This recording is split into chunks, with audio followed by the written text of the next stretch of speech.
میں ہے 9 رکنی بینچ کانسٹیٹیوٹ کیا گیا. سیاسی جماعتیں جن میں پاکستان پیپلز پارٹی، پاکستان مسلم لیگ نون، جمعیت علماء اسلام شامل تھی، انہوں نے ان 2 جج صاحبان پہ جنہوں نے یہ نوٹ انیشیٹ کروایا تھا اور انہوں نے اپنے اس حکم میں جس کے ذریعے انہوں نے چیف جسٹس صاحب سے کہا سو موٹو لیا جائے، کچھ تفصیل سے لکھ بھی دیا تھا، یعنی اپنا مائنڈ ڈسکلوز کر دیا، اور کچھ اور بیک گراؤنڈ بھی تھی. تو ان 2 جج صاحبان نے رضاکارانہ طور پہ اس کیس سے علیحدگی اختیار کر لی. سٹوری گوز آن جی. اور پھر وہ 7 رکنی بینچ میں سے 4 معزز جج صاحبان نے اکثریتی فیصلہ دیا، اور اس میں انہوں نے یہ طے کر دیا کہ جو سپریم کورٹ کی اوریجنل جورسڈکشن ہے 184(3), یعنی کہ سو موٹو نوٹس لینا یا از خود جسے کہتے ہیں ہم اختیار استعمال کرنا، یہ کیس اس کے لیے مناسب نہیں ہے. لہٰذا انہوں نے وہ درخواست یا درخواستیں جو اس کے ساتھ منسلک تھی وہ خارج کر دی. اس پہ ایک ڈیبیٹ شروع ہوئی کہ جی جو بعد میں 5 رکنی بینچ میں سے 3-2 کی رائے تھی وہ فائق ہوگی یا وہ 4-3 کی. قصہ مختصر یہ کہ یہ جو ڈیٹیلڈ ججمنٹ آنے پہ یہ بات طے ہوئی، ثابت ہوئی کہ 4 معزز جج صاحبان نے بالکل کلیئرٹی کے ساتھ 7 میں سے وہ درخواستیں خارج کی تھیں. معاملہ سر یہاں پہ نہیں رکا، معاملہ اس ایوان میں بھی ڈسکس ہوا، اور اس معزز ایوان نے قرارداد منظور کی جس میں انہوں نے کہا کہ یہ ایک سیاسی مقدمہ تھا، ایک پولیٹیکل کویسچن تھا، لیگل اور کانسٹیٹیوشنل کے ساتھ ساتھ. اس کو جس طرح سے ڈیل کیا گیا اس پہ بھی آپ نے اپنے تحفظات کا اظہار کیا، اور پھر اس معزز ایوان نے یہ قرارداد کے ذریعے یہ بات طے کر دی کہ فیصلہ جو ہے وہ 4 جج صاحبان کا جو میجورٹی ڈیسیژن ہے یہ معزز ایوان اس کو مانتا ہے. اس معزز ایوان نے وفاقی حکومت کو بھی یہ ہدایت دی کہ آپ جو اقلیتی فیصلے میں جاری ہدایات ہیں ان پر عمل کرنے کے پابند نہیں ہوں گے، اور اس معزز ایوان کی سینس لی جائے گی جب بھی کوئی ایسا معاملہ ہوگا. سبسیکوینٹ پروسیڈنگز میں حکم نامہ پھر جاری ہوا کہ وفاقی حکومت 21 ارب روپے کے جو فنڈز ہیں وہ مہیا کرے فیڈرل کنسولیڈیٹڈ فنڈ میں سے الیکشن کمیشن آف پاکستان کو، اور وہ رقوم جو ہیں وہ ایک اسپیسیفائڈ ٹائم کے اندر پرووائڈ کرنا تھی.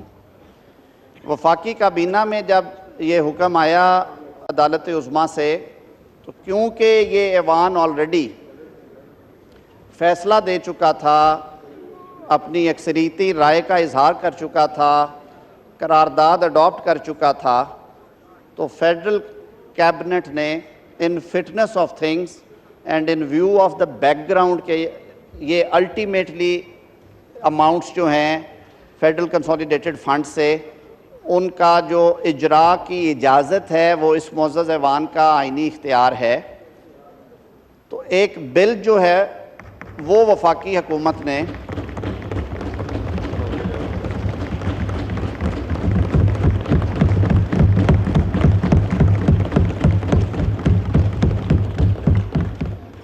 وزارت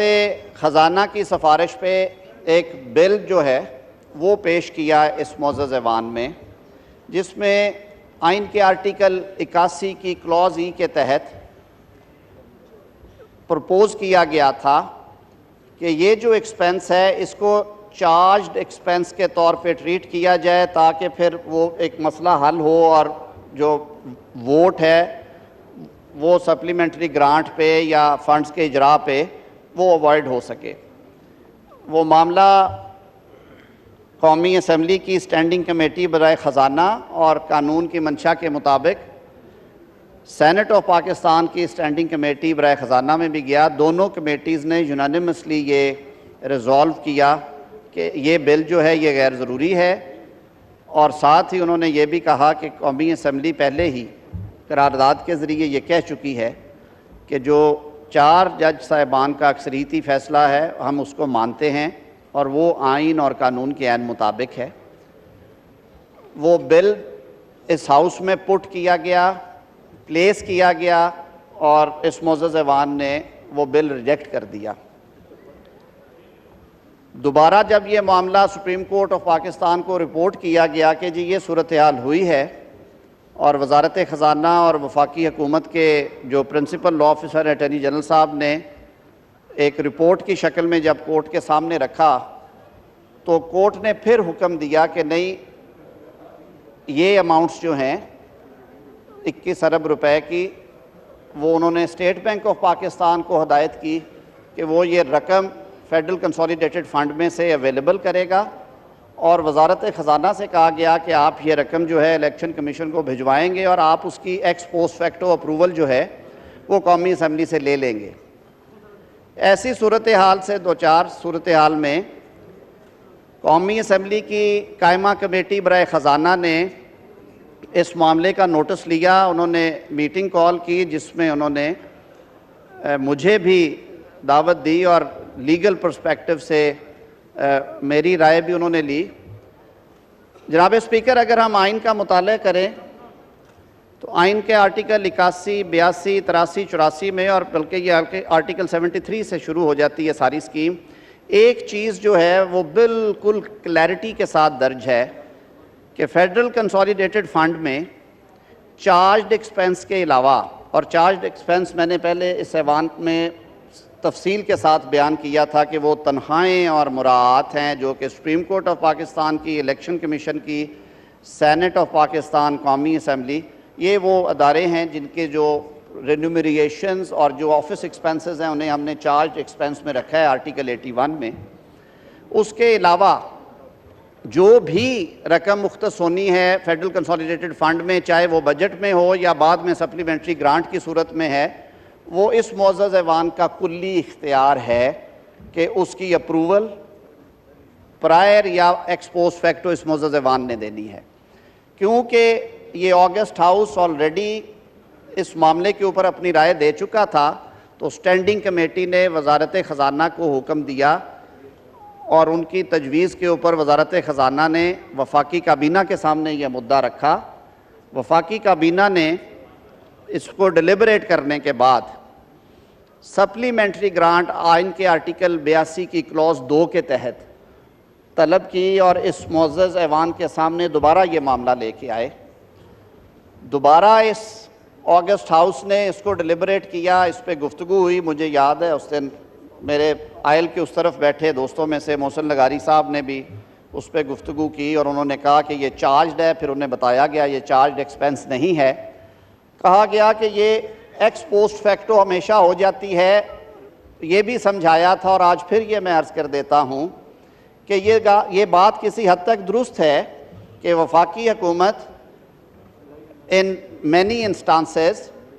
سپلیمنٹری گرانٹس کو ای سی سی اور کیبنٹ سے اپروو کروا کے وہ اماؤنٹس جو ہیں وہ سپینڈ کی جاتی ہیں، لیکن ایک ایک اماؤنٹ کو مالی سال ختم ہونے سے پہلے اور بجٹ آئندہ سال کا پیش ہونے کے بعد، آپ لوگ میرے سے بہت زیادہ جانتے ہیں، آپ اس ایک ایک سپلیمنٹری گرانٹ کو، ان موشنز کو ٹیک اپ کرتے ہیں، ان کو گرانٹ کرتے ہیں یا ان کو ریجیکٹ کرنے کا اختیار آپ کو ہوتا ہے۔ جناب اسپیکر، اس کیس میں کیونکہ عدالتی احکامات تھے، اور یہ ہاؤس کیونکہ آلریڈی 2 دفعہ بڑی کلیئرٹی کے ساتھ اپنی سینس بھی دے چکا تھا، ووٹ بھی کر چکا تھا، اور اس ہاؤس کا یہ حکم تھا وفاقی حکومت کو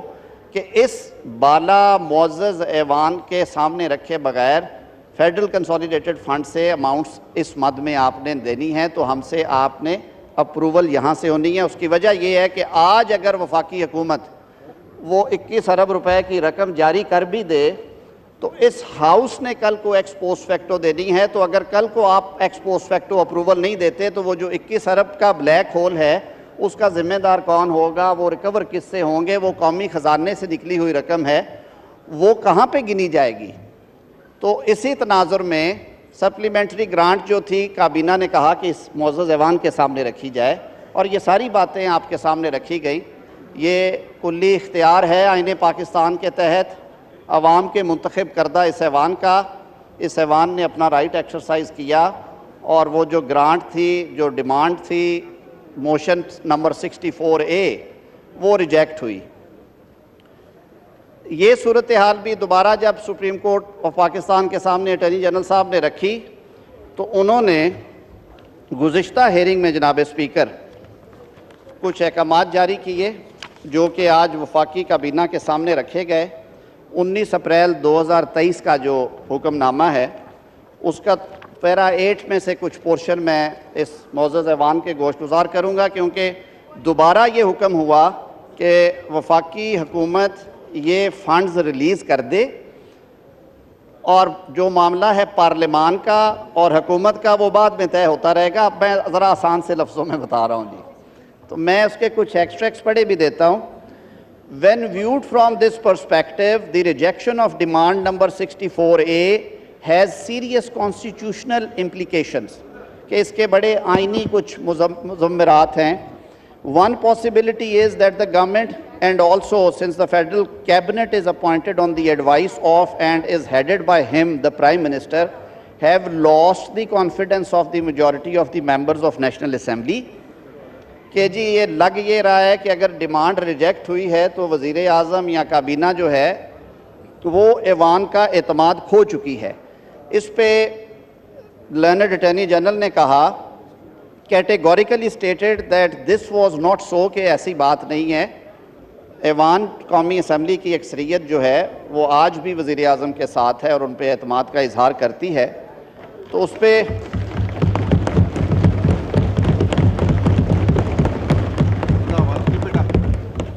The Federal Cabinet and the Prime Minister have and had at all times the confidence of the majority of National Assembly. For present purposes, we accept this statement made by Learned Attorney General. انہوں نے کہا ہم نے یہ مان لیا، لیکن the other possibility then is that the putative rejection of demand number 64A is to be regarded as anomalous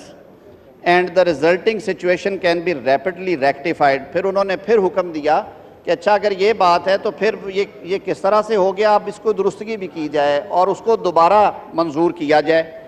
The learned Attorney General fully appreciated the serious constitutional consequences that would flow were the first possibility reflect the correct position.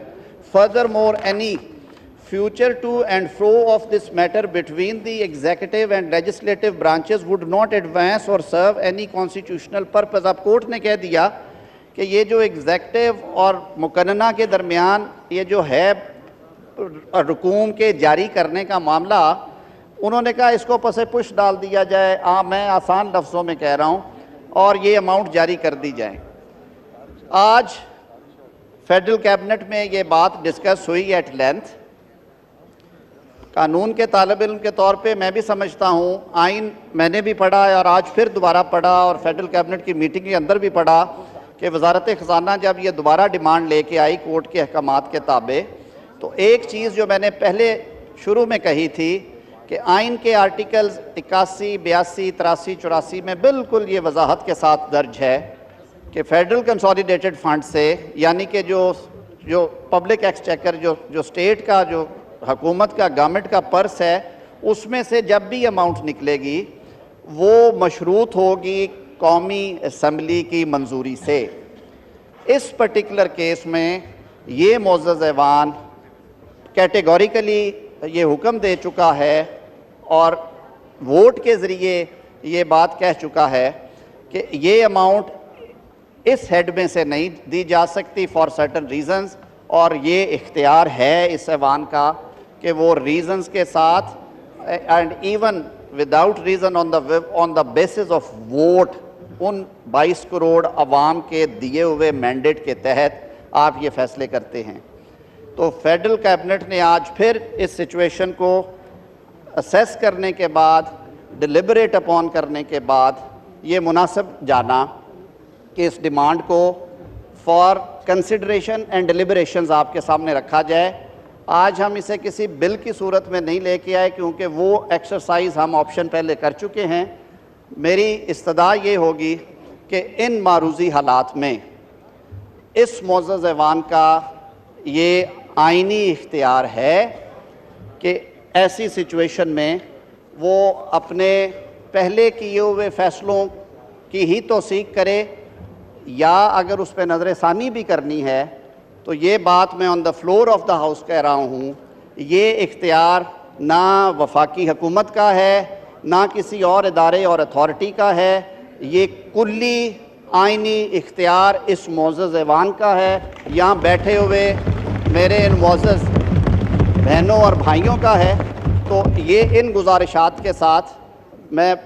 مزید یہ عرض کرنا چاہوں گا کہ اگر وزیر خزانہ صاحب کا بھی آپ ویو لینا چاہیں، میں نے جو اس کو لیگلی اسیس کر کے کیبنٹ میں آج جو ڈسکشن ہوئی تھی اس کا خلاصہ آپ کے سامنے رکھ دیا ہے۔ اس معزز ایوان کے لیے ہوگا کہ اس پہ ڈسکس بھی کریں، اور یہ بات کہ آئین پاکستان نے جو فائنینشیل اٹانومی اور جو اختیار اس معزز ایوان کو دیا ہوا ہے اسے ایکسرسائز کرنا آپ کی منشا اور ول پہ ہے، نہ وہ میری منشا کے تابع ہے نہ وہ وفاقی کابینہ کے منشا کے تابع ہے۔ یہ میں صرف گوش گزار کرنا چاہتا تھا۔ جناب اسپیکر، بہت شکریہ، آپ نے وقت عنایت کیا۔